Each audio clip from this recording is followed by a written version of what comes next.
বিদায় দিবা প্রথমে আমার ছাত্রছাত্রী ভালো পড়া আমি বিদায় উপলক্ষে বিহার গুলো সমাপন জানাবো পঞ্চম শ্রেণীর ছাত্রছাত্রী সকলে ভালো পড়া 2000 আহিলে হল কোন আহিব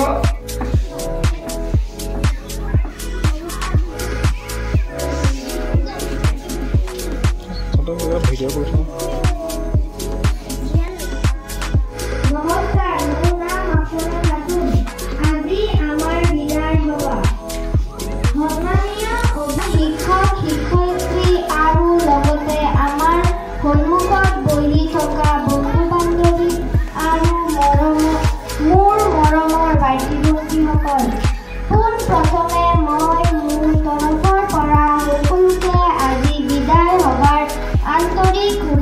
জ্ঞাপন কৰিলো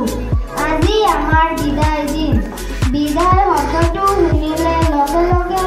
আমাৰ মন দুখ কষ্টৰে ভৰি পৰে বিদায় সাধাৰণতে দুই প্ৰকাৰ এবিধ হ'ল চিৰ বিদায় আৰু আনবিধ হ'ল ক্ষণস্থায়ী বিদায় আজি আমি যেটো বিদায় ল'ব ওলাইছো সেইটো হ'ল ক্ষণস্থায়ী বিদায় আজি আমাৰ বিদায় হ'বা আমি আগত গৈ পেলাই ভালকে পঢ়া লিখা কৰিবলৈ তোমালোকক আমাক দোৱা দিব কাৰণে জনাইছো ধন্যবাদ